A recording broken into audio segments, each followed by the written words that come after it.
It was a long day at work, and I had finally come to the final meeting of the day. And this wasn't like a typical meeting. You know those afternoon meetings where you usually are in a food coma and you're looking at your watch, counting down the time to go home? Nah, this wasn't one of those meetings. This was a very exciting meeting. We were talking about something that was exciting happening within the organization at that moment, so everyone was engaged. At the end of the meeting, we came to a point where it was decision time, where we actually had a moment to think about what are our next steps and how soon can we get it done. Well, the leader of the meeting proposed a timeline, and I'll tell you, the room fell silent. It felt like 10 minutes, but it was like 5 seconds, to be honest with you. So everybody fell silent. And then, all of a sudden, a voice emerged. Now, when I was thinking about why they fell silent, it was because the timeline, to be honest with you, it was really, really short. So everyone was like, how are we going to do this? But all of a sudden, a voice emerged in all of the silence. And that person was looking dead at me, and they said, based on Shanita's face, I don't think she agrees with the timeline. Are you? Wait a minute, did that just happen? Yeah, that just happened in front of everybody. Yeah, it happened. And so I'm sitting there in my mind going, whoa, what happened? First of all, fix your face. So I went immediately from because I had to get this, I had to stop. The whole room was looking at me. So I tried to fix my face, but I had so many things going through my mind. Why would this individual say this out loud in front of everyone, and trying to think about that individual's motive? And what I found was there was something happening in that room that I really had to take a step back and think about. Now, I'm a professional. Part of me wanted to, defend myself and say, hey, guy, this is my face. So this is just what it is. But part of me also wanted to leave out of the room. There were individuals in that room that I had met for the very first time, and I'm worried about what they may be thinking about me because of that. So I stepped back and I thought about what was really happening. Because in that room, while I was feeling as though I showed up very pensive and thoughtful about the timeline, he thought I looked like this. And that wasn't my intention. So what was really happening? I had actually just received feedback. Now, I know you typically think about feedback as a private conversation between your supervisor and yourself behind closed doors. But the reality is, feedback is everywhere. Feedback is simply information. And it can be presented to us about our performance. It can be presented to us about our style. It could be presented to us about our intellect, our children, our passions, our purpose, and yes, even our face. You see, feedback is complicated. I think it's complicated because you have no control over who gives it to you, when they give it to you, how they give it to you, and where they give it to you.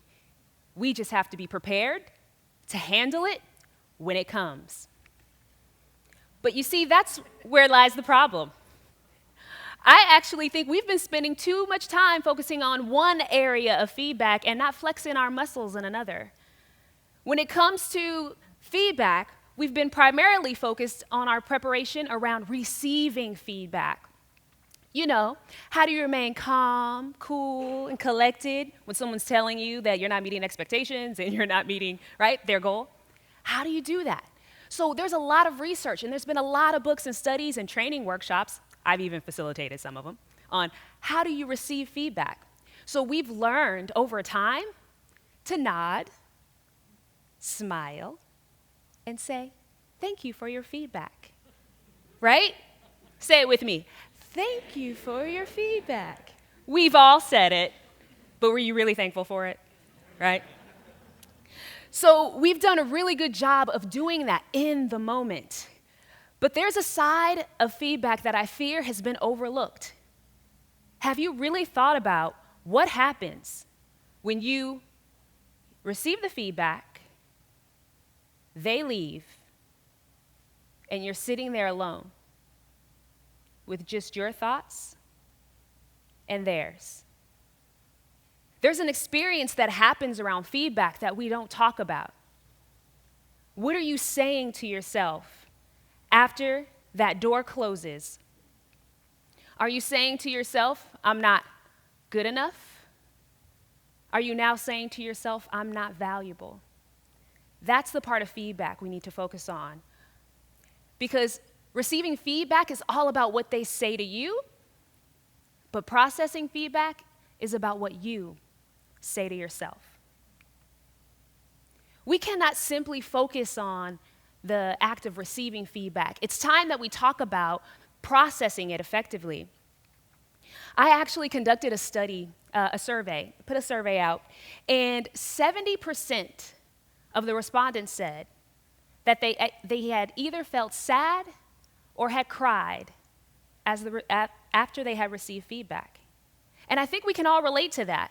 If you think about your life, has there been a moment where you received something and it hurt? And you thought about it, and you thought about it over and over again. In the moment, you might have told them, our classic, thank you for the feedback. But when that door shut, you were questioning your abilities and maybe even your purpose. A psychologist by the name of Robert Firestone calls it the inner voice. The inner voice, the thoughts that we say to ourselves, is pretty tough on us sometimes. We've heard the adage, we're our worst critic. Well, that inner voice can sabotage our successes, negatively impact our relationships, and prevent us from living the life that we were destined to live if we allow them to stay with us. And I took a moment and stepped back and thought about this. I said, wait, let me examine feedback.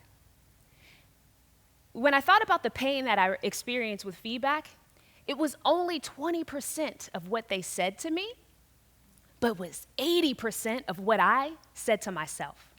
So it made me really think about feedback in a completely different way. Our thoughts, and only our thoughts, have the ability to tear away at our self-esteem, our self-worth, and our self-confidence. So it's important that we examine them, because the average human being has about 60 to 70,000 thoughts per day. And if we don't think about them and be intentional about how we're processing them, it can be dictating how we show up and manifest in the world. So that's when I realized there are actually two ways to process feedback, one that's healthy and one that's not. I call them the sponge mentality and the strainer mentality. The sponge mentality occurs when you have an unhealthy relationship with feedback. When presented with feedback, we tend to come out like it's an emergency, soak it all in, and hold on to it. We try to absorb it all with the hopes of acting on it and erasing any mess that ever existed. Now, I know firsthand what it's like to have a sponge mentality. My interactions with my dad were the first experiences where I got to learn how I responded to feedback. There was one time my father said, "Shanita, I expected more from you." And I know it probably wasn't his intention, but for me, I internalized it as, I'm never good enough. Now, I carried that thought with me for quite some time. I carried it with me through grammar school, college, the workplace. Now, as a mother of 3, I wasn't good enough. That's a really tough thought to hold on to for years. Would you agree? But we all have that. If you were to think about your life, and if I were to actually open your mental closet, oh yeah, I'm sure I find a whole lot of thoughts that you've been holding on to for a long time. Some of us may have been holding on to some thoughts for 5 days ago. Maybe something happened to you 5 days ago, and you're still thinking about it. Some of us, it happened 5 months ago, and we're still thinking about it. And for some of us, maybe even 5, 10, 15 years ago. And when you think about that, and you hold on to those things, it has the potential to derail you, to hold you back from walking in your purpose and living a full life because it's so heavy on your mind.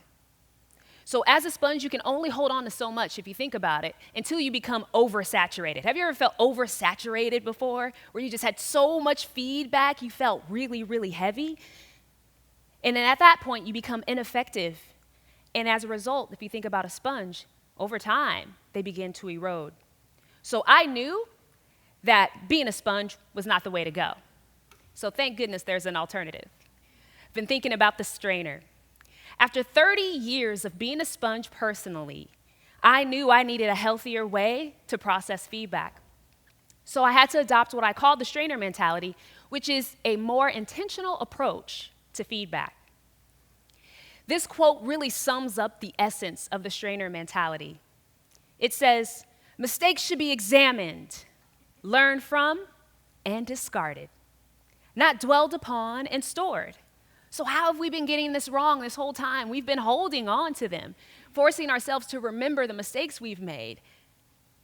We should be learning from them, examining them, and discarding them. Now, this is not about rejecting feedback that you don't like. Shanita said we could use the strainer, so I'm going to go ahead and reject that.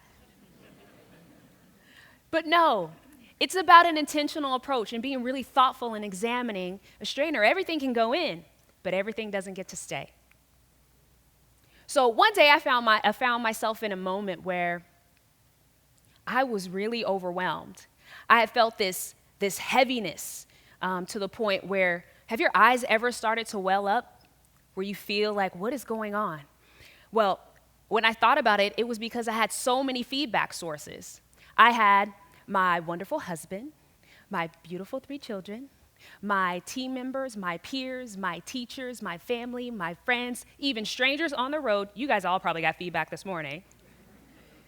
There's feedback everywhere. And there was a point where I found myself holding on to so much. That's when I realized it is time to strain this thing. It is time to make space in my life for even the good feedback. If I'm so full with all of the things I've done wrong, how do I actually continue to manifest the great things that are working so well? So I had to let go of the stories I created surrounding people's motive when they gave me feedback, because we do that, their motive. I stopped focusing on their delivery style. Oh, they could have said it a little nicer than that. I had to stop focusing on their tone. Why did they say it like that? They could have said it with a smile. I had to stop focusing on the timing, like, oh, could they said this later? Or could they have said this after the TEDx was over? I had to stop fixating, and I had to also give myself permission to hear the feedback, but not always agree with the feedback. Once I did those things, it became so much easier to evaluate, learn from it, and let it go. It was almost like that song, let it go, let it go. Not a great singer. Singing it doesn't help you let it go, just saying. But I was at that place where my body was like, let's do this. So feedback is valuable, and it is important to our growth, but we cannot grow from it if we have a sponge mentality. We have to do more than simply soak it all in and smile and stay calm. We actually have to be more intentional with what we allow feedback to do in our lives. The strainer mentality helps you focus on the feedback, and it allows you to let go. And letting go is a skill that I think we all need. We have to teach our kids how to do this on the playground with their peers. We have to teach our employees and our staff members to do it at work. We have to teach our family members how to strain it and let it go too at home. But more importantly, we have to teach ourselves. Our lives, and maybe even our faces, depend on it. Thank you.